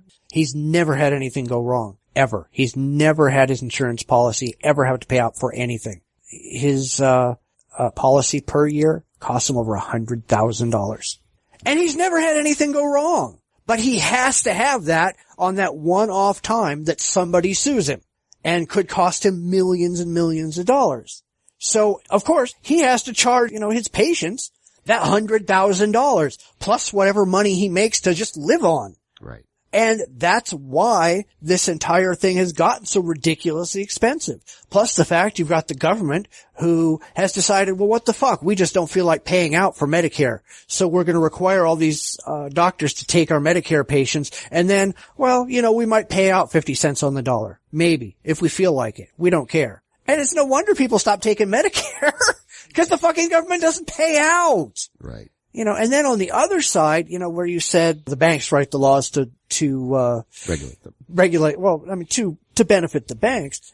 Way back in the 30s when Glass-Steagall was written to stop banks from having mortgages, that was done to keep them separate because you didn't want to have a run on the banks if mortgages went bad. And of course, you better believe all those banks were going to Clinton going, hey, we want you to revoke Glass-Steagall so that we can make more money. And the second he does it, they go right back and do all the stupid shit that brought on the 2008 financial collapse and the housing bubble. Exactly. You cannot count on these industries to self-regulate. You can't, because they won't. And of course, thank you, Bush and Obama, they just turned right around and said, well, all you stupid people who shot yourself in the face with a .38, well, fuck it. We'll give you money anyway. We'll keep you afloat. We'll keep you we'll keep you going. No! You let them go under for being stupid, because somebody will come along and fill the void that won't make those mistakes again. That's called capitalism. You people are stupid.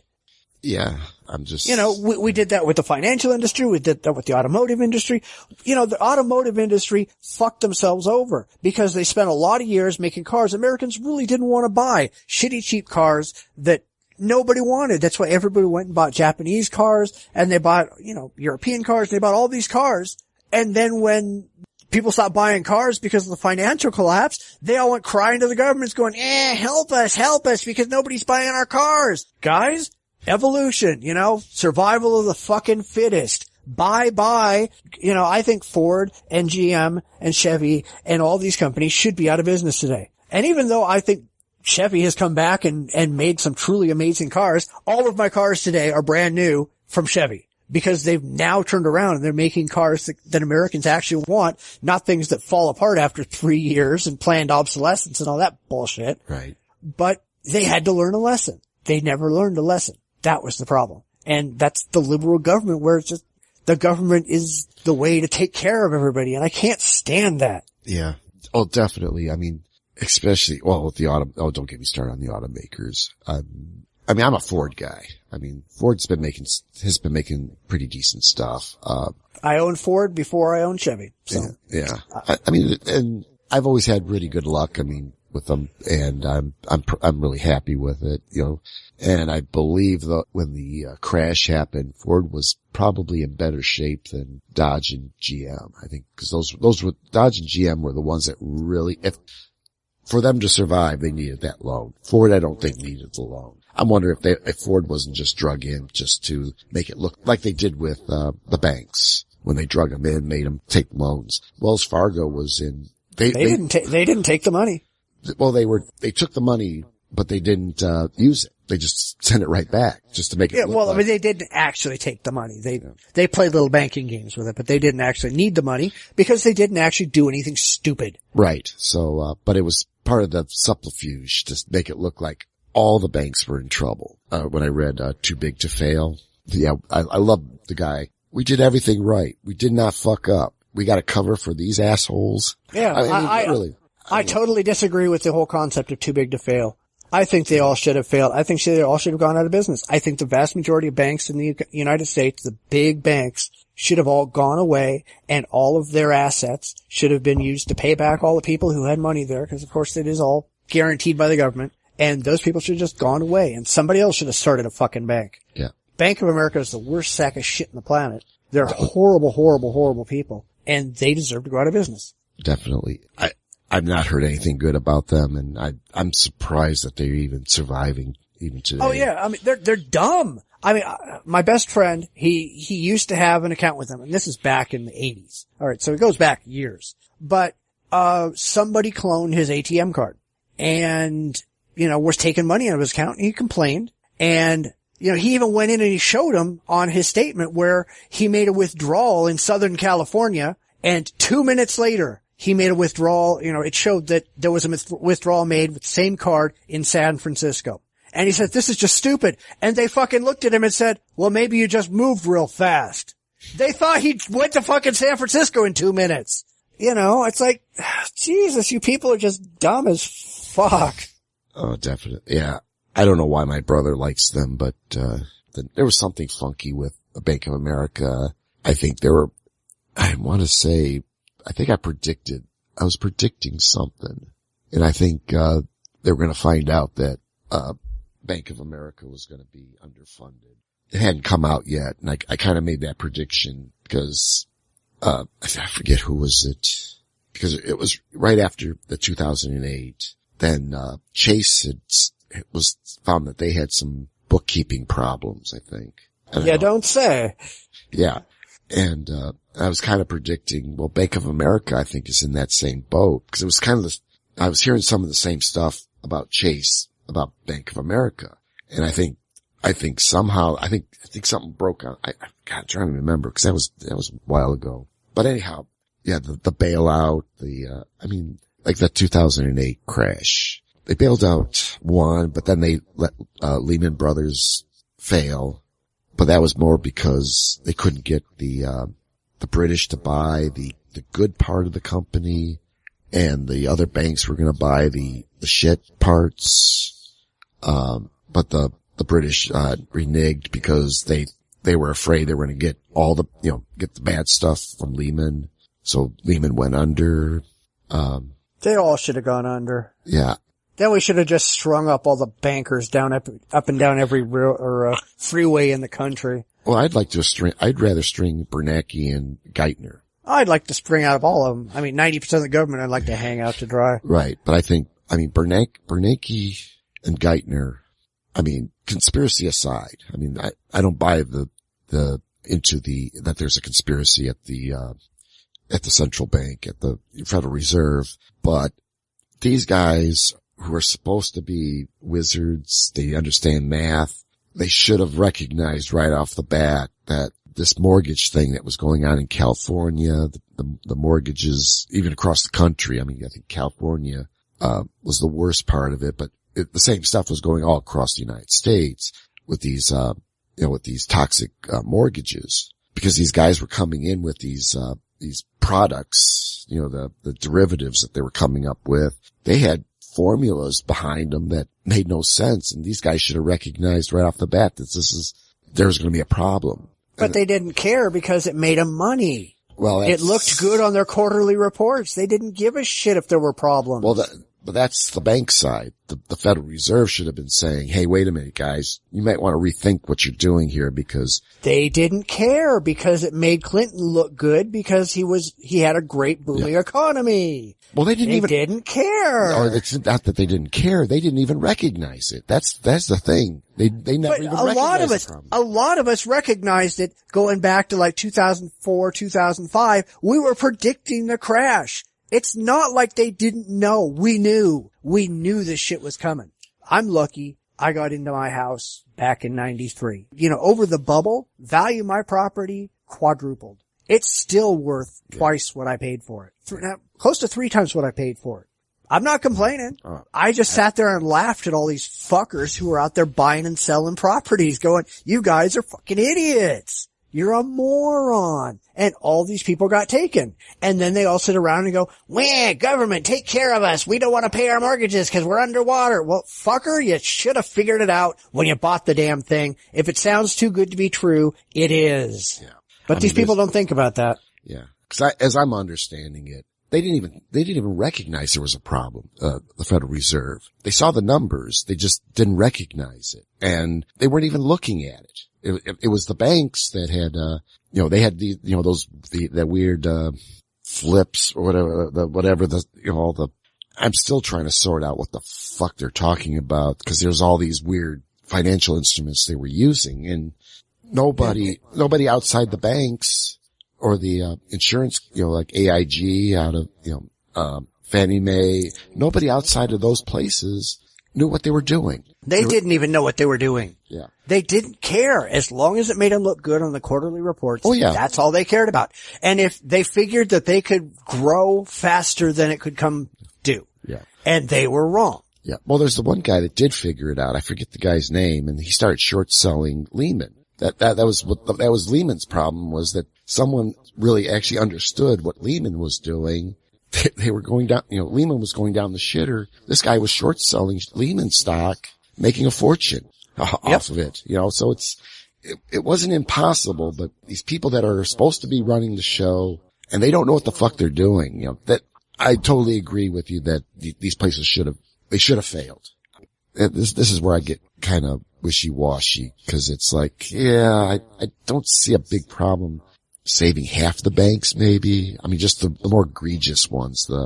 Like Lehman should have went away. Bear Stearns. Yeah. Yeah, they should have went away instead of getting bought up by Chase. Let's see, I think Morgan Stanley and, what's the other one? Merrill Lynch. Those should have gone away, because those were like the worst of them. But like, Wells Fargo, I would like to have seen a Bank of America go away too, because they were just as bad, except they skirted the earlier one, but I think they got mixed up in a second one. But anyhow, but I think probably but it does sound like the worst of it is that, China was standing to lose a lot of money. The world was losing money. I mean, our screw up here fucked the world over. We're not. Oh, sure. And because everybody looked at what we were doing and going, well, hell, we can make money too. Let's do that. There was like a village in Iceland or Norway or something like that who moved all their stuff into those derivatives. Entire retirement funds wiped out in all that. It's like, okay, now that wasn't terribly smart, but I think it was somebody in America saying, hey, you could do better with these things. And this is what and this is what's coming out of the economic colleges or the economic courses, that this is the way to do it. And oh my God, we're totally fucked if this is true.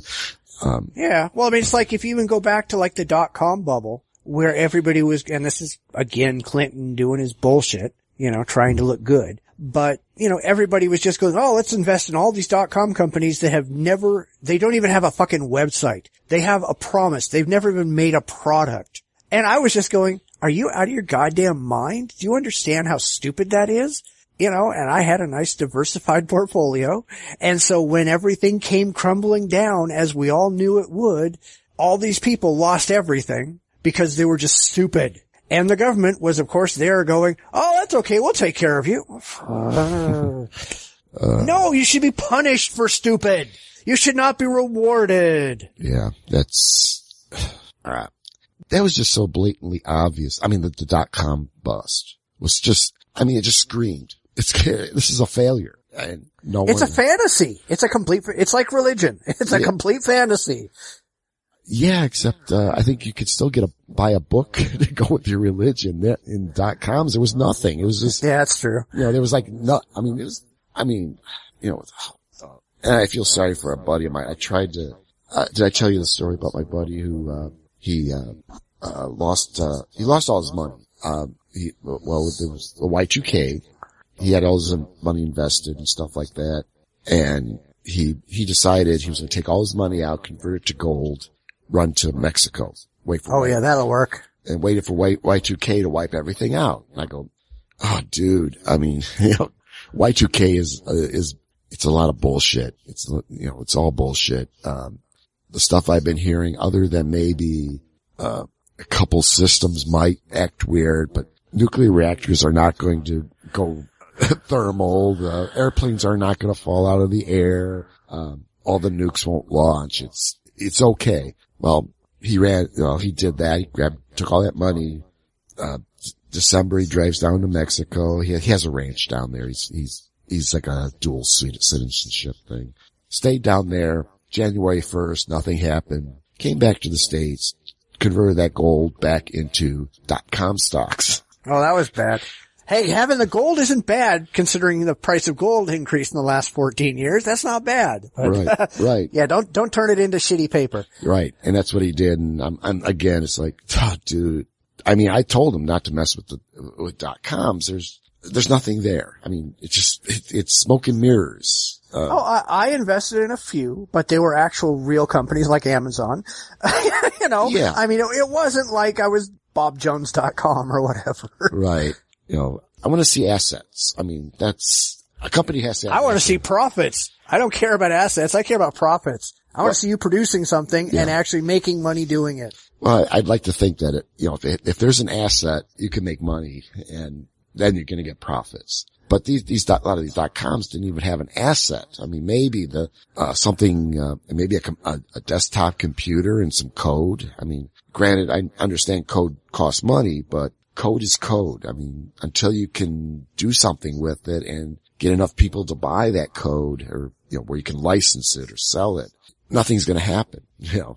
Right. Code is just code. It's sitting there in memory chips. It could be erased just as easy as you typed it in, and unless you can monetize it some way, then you got something. But, yeah, most of them didn't even have a plan for monetizing. Right. So, it's like, we got a website, give us money. Yeah. I like, what's the one?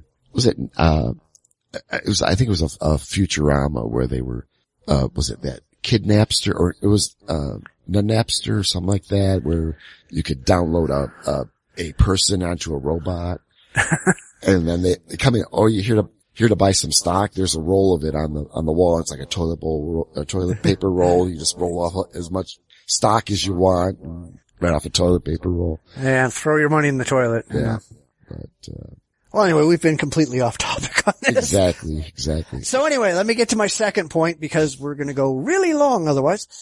The biggest problem I think I have with a lot of liberals, and I think we've talked about this in the past, but they have this overly emotional response to perceived inequality. Anything that they think isn't fair, they don't think about it. They don't intellectualize it. They don't reason their way around it. They just react emotionally. I think this becomes really clear when we start looking at liberal groups like Atheism Plus, which we really try really hard not to do.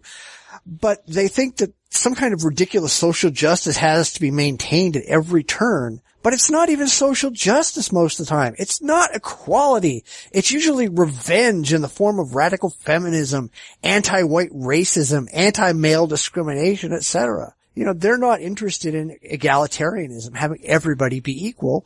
They want to take the revenge for perceived slights in the past. I hate people like that. You know, the past is the past. One of the things that always bugged me, especially when we're dealing with history, you know, a historical event in the Civil War and the end of slavery.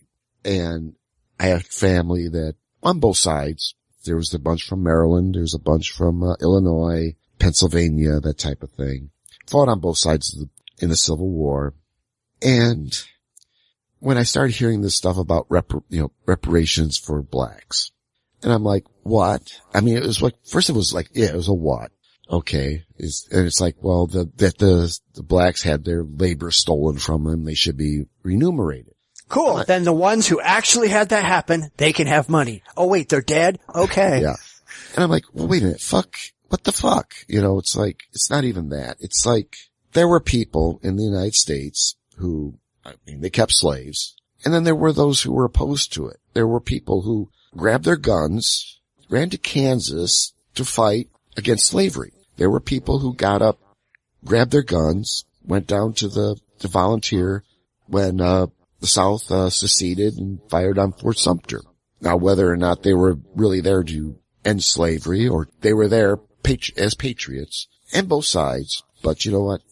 I know that, my family had, there's a number in the Union Army who had fought at places, lost their legs, arms, life to end slavery. I mean, the kind of the traditional, argument for the Civil War was to end slavery. Some say it's states' rights. I like to think it's kind of a mix, but it was the primary momentum was to end slavery or the end of slavery. So these people took to the field. They grabbed their guns, went into the field and fought for what they believed in. And they believed in the ending of slavery.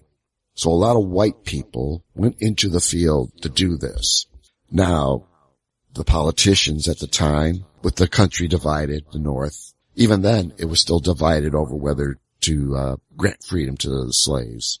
But by force of will, a lot of conniving, politics as usual, a few purchases and money under the table and patronage jobs, Lincoln was able to get the end of slavery across the country. Eventually we had amendments passed, all that kind of stuff.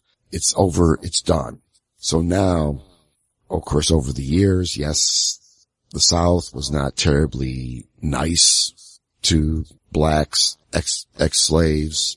And of course, their progeny probably had to deal with racism, especially southern states, Mississippi, Alabama, Georgia. But even that, white people of all colors came together to fight the stupidity that was going on as part of this civil rights movement.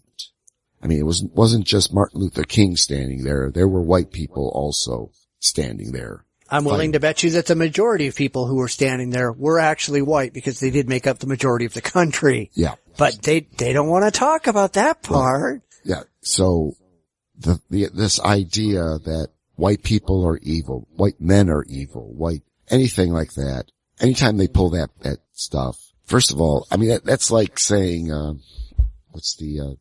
I'd like to even call it like what's the fallacy from, citing Hitler?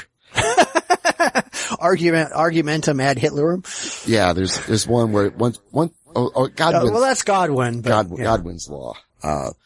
Once you mention Hitler, I mean, you lost. Yeah. As far as I'm concerned, you start talking about that evil white people did this, to blacks. That's a Godwin right there. That's like, you lost it. Because no one really ever talks about it. No one really looks at it. They don't look at it from who did what during that. I mean, you had 2 white kids and a black kid, Mississippi burning. That's these 3, the 3 that were killed. I forget the names, but I just know these were people that were going into the South to fight segregation. They were fighting for rights for black people.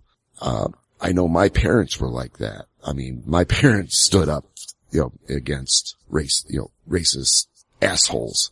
And it's almost like a slap in the face when they say that. They always like to look at the ugly side, that, it was the Southerners it was the founding fathers that encouraged slavery. Yeah, but they only want to hold up the bad side because the good side blows away their argument. They want to make it seem like every white male in the country was out there in a KKK hood. Yeah, and they're not interested in honesty. Come on. And that's what I was hoping to get to is, it's just so dishonest. It's so, it's insulting to anybody who understands history that anytime I hear this stuff, it took men to get the women's right to vote. It took men to vote in favor of that. Yep.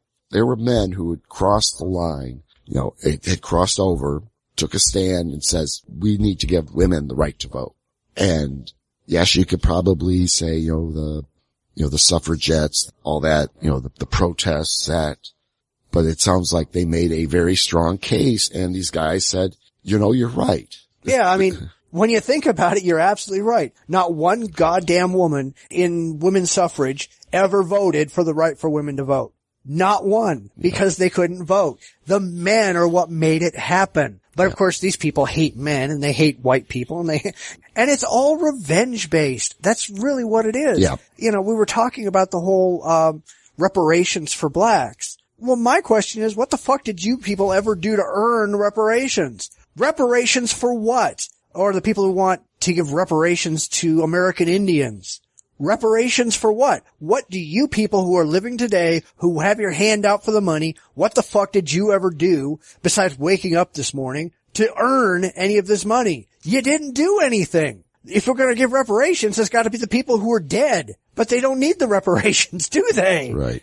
Oh, exactly. And I mean, I don't want to sound totally like an asshole because, we haven't treated various groups very nice. Which is true. Life's a bitch. Live with it. Right. Exactly. I mean, but even then, when you started looking at the American Indians, they could have fought back, Well, no, I mean, I think they got generally fucked over. All right. And I'm not blaming anybody because the reality is that they were technologically outmatched. Yeah. At least at the beginning. They didn't understand that people were going to go out and fuck them just for their land because they really didn't look at land that way. Yeah. Well, I think that was it. And they didn't understand putting shit in the blankets either. Yeah. Yeah. Cause I was reading, what's the story, the book? I'm trying to remember. It had to do about the, Apache Indians, the Chiricahua, how they got fucked, I guess. And, it wasn't the whites per se in general fucking them over. Some of it was them fucking each other over. Yeah. It's like the blacks in Africa were selling their brothers off for slavery. Yeah. No, cause there was I was trying to remember the guy's name. He was actually captured by the Apache, raised Apache, and was able to escape and had this hate for them. And he knew that there was, one of the mountains. The Apache had most of Arizona at the time, had free access, but this guy knew about a gold mine in, I forget where.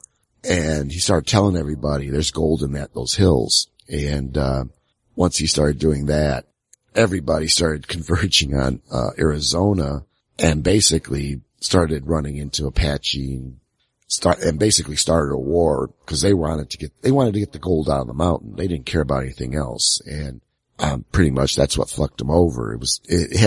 Wasn't the white man, though the Quakers were not terribly nice to apparently that was, the government liked to hire Quakers to be, Indian agents. But it seems like the Quakers they found were about as corrupt as someone normal. They would steal blankets, steal money, all that kind of stuff. Stuff that they were part of the treaty obligations of the United States. They were, so much food, so much, blankets, some housing, whatever, housing materials, stuff like that. These guys would skim stuff off the top and shortchange the people they were with. But again, we place the blame on, society. We place the blame on, white men, whites, whatever. They create such a broad brush across everything. The problem is the whites are the problem. They're the ones who have oppressed women. They've oppressed gays. They have oppressed blacks. They have oppressed Indians. You name it. We've oppressed everybody. And, again, the history behind that, you start realizing, no, it was these select groups, these small groups of whites. A lot of times they were Quakers or industrialists or that type of thing. I mean, really the new racism, once industrialization was in full steam, the jobs in the North started drawing people from the South who weren't making money as sharecroppers. They were winding up in towns like Chicago, Detroit, so on, displacing white jobs. Whites rebelled, fought against it.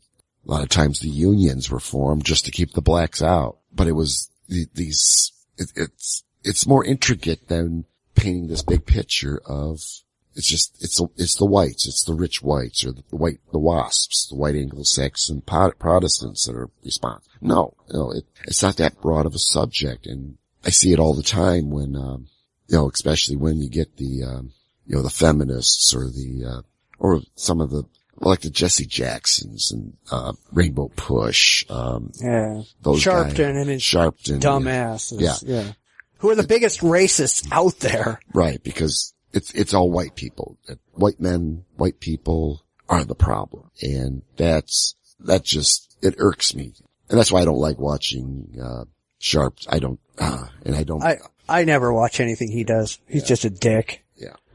Well, I mean, the whole thing, if you go back to the Indians, and I had somebody say this to me recently, where he was saying that we owe the Indians reparations because there's all kinds of really poor Indians on the reservations right now. And my response was, well, who the fuck's fault is that? Get off your ass and get off the reservation. Nobody's making you sit on that shitty little piece of property. You can go out in the cities, you can get an education, you can get a job, and you can make yourself better. And I don't give a fuck what your culture says, alright? I'm not impressed with your failed culture. And this is the same thing that you get a lot of black people, especially Jackson and Sharpton and all that. They're sitting around going, oh, well, black culture makes them do this. Well, you know something? If your culture fucks you up, it's time to find a better culture. Because, there is no excuse for you living in this horrible, awful ghetto, treating everybody who tries to get out as an Uncle Tom, pretending like you have to do the stupid shit your parents did, which put them on welfare for life. Get off your ass, stop being an idiot, go get a job, get an education, stop acting like a moron. Stop getting in gangs, stop acting like prison is a career choice. Fuck you, get out there and do something with your life. And don't be blaming people for your shit. Yeah. Learn to speak English. That'd be nice. Yeah. Fuck, I get pissed enough at people online who can't fucking spell. It's like, dude, you're in a fucking text-based reality and you can't fucking spell worth of shit. Fuck you. Yeah. Take your keyboard away. Yeah. Spell checker. Take a look into that. That's an idea. Yeah. You is not a word. Yeah. Figure this shit out. Yeah.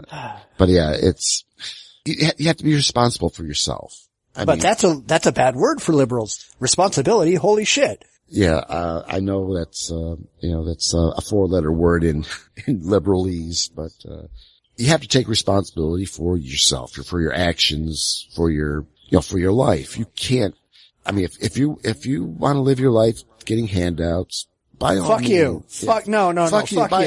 By all means, because eventually that bucket's going to run out. I mean, not if the liberals keep staying in control. I mean, I have a suspicion that I think what goes around comes around type of thing, because I think eventually people will start realizing, well, Wisconsin's kind of realized that, and the part of their problem, they got a Republicans running, and they're totally, they started cutting off a lot. They cut off a lot of welfare programs or chopped them up really bad. I think at some point, well, now that I'm thinking about it, no, I'm probably, talking out my ass now, because, I mean, I'd like to think there'd be enough people to say, hey, wait a minute, this is fucked up. Let's figure out a better way. Let's cut the flow here. Let's make money available here, whatever. Shuffle things around. If you're gonna, hopefully that, if you're just there for the handout, I'd like to see that go away. And yeah, I'm entirely cool with social programs that help people. I'm very much in favor of a social safety net that catches you when you fall and puts you back on your feet. That is not what we have in this country. We have a social safety net that catches you when you fall and tells you you're too fucking stupid to get up again. That's what we have. Yeah. That's the liberal way. Well, it keeps you there. I mean, it's a net. It punishes you for trying to improve yourself. Yeah. Yeah. You get money, and as soon as you go out and get a part-time job, they fucking take the money away from you. Why bother? Why in the world do you want to get off welfare? Because it penalizes you for even making an attempt. Oh yeah. Student loans. I mean, if I was a black woman making, if my dad made about a third of what he made, I could have paid my whole way through school. I mean, no sweat, and I wouldn't have to pay any money back. But because I'm a white kid, my dad made so much money. Yeah, I had to pay, I think it was 3% or something like that on the loan. Of course, this was in the late 80s, so there was no jobs at the time. It took me a year to find a job, so here I am trying to pay a student loan with nothing coming in, but the odd jobs I was doing. What else? It was really tough for me to get through school. It's probably pretty easy for, I would say, a 18-year-old black kid, male, female, whatever, that they could easily get a pretty decent college education as long as they don't, get pregnant or rob a liquor store with their buddies and end up in prison. They could probably. Well, a lot of them can get scholarships based on their skin color, which you can't get if you're white. Yeah. Well, that's what I mean. But then again, it's discrimination. But they don't call it discrimination because it's not white. Yeah. It's affirmative action. Blacks can discriminate against whites or Asians or Hispanics. But as soon as a white person does it, well, holy shit, we can't do that. Yeah. I don't know. It gets on my nerves, and these people are just too fucking stupid and emotional to see it. Yeah. I guess there's a part, that says, yeah, it's okay to feel for people, have empathy, but to turn it into being empathetic toward, minorities, whatever, doesn't mean that there's an opposite where you have to hate those who are oppressing those people, type of thing. I don't think anybody's oppressing anybody. Well, it's in the liberal mind. It's the white man or the, whatever, the capitalist, it's Wall Street. It's, whatever the thing is, oppressing, they're doing something. So it's we don't have what you have. And just because you're working a hell of a lot harder than we are, that's no excuse. We should have what you have. Right. That was the whole Occupy movement bullshit. Right. Yeah. Well, we are going super long today, so we should probably cut it pretty close. Okay. One last thing, I say again and again that I'm an egalitarian. I oppose racism, I oppose sexism, I oppose discrimination of all kinds. And if you guys are really serious about being colorblind and gender blind and all this other stuff, then effective today, I don't give a shit what's happened in the past. I don't care what happened yesterday. Everybody has equal rights, effective immediately, across the board with no exceptions. But you will never find a liberal who wants to do that. Never. Because they're all fucking afraid of losing their little emotional feel-good bullshit. You know what? I've lived my life, respecting people, even those people that really annoy me, because we are all equal. We are, our Constitution, everything, that all men are created equal. I mean, I know it says men, but, the idea is everyone is created equal. It says there right in our Constitution. It says we have amendments and we've got laws on the books that basically, when it comes down to is you don't discriminate based on race, gender, orientation, anything. We're all equal, even taking from the religious. We're all equal under the Lord. They like to throw that out there. Except they don't mean it. Right. I mean, just to throw the religious, but they say we're all equal. I mean, everyone's equal. Now, that doesn't mean that some people are more equal than others. No. Equal equals, 1 equals 1. 2 equals 2. It is not 1 equals 2. No, that's an untrue statement. 1 equals 1.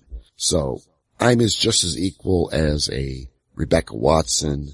I'm as equal as a P.Z. Meyer. I'm as equal as any of these, especially within the atheists and the skeptical and all that, the movement. We're all equal. We have an equal voice. We have an equal opinion. Everything's equal. And to claim that they're more equal because their liberal sentiments makes them more equal, fuck you. Yep, that's exactly it. Guys, get over yourselves. You want to preach equality, try actually practicing what you preach. And that's about all I can say. Yeah. All right.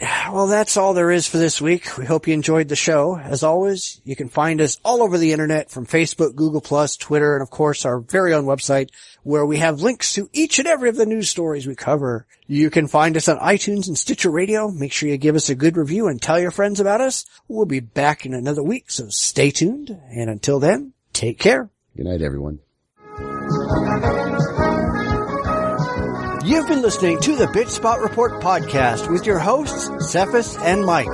You can follow us on Twitter respectively at Bitchspot1 or at JDRipper1962. Please visit our website at report.jdragononline.com. We're on Facebook at facebook.com/TheBspotReport. We're also on Google+, iTunes, and YouTube. Those links are on our website. We'd love to hear from you. You can reach us via email at report@jdragononline.com. Comments, ideas, and suggestions are always welcome. We'll be back next week with another fun and fact-filled episode. Please tune in again.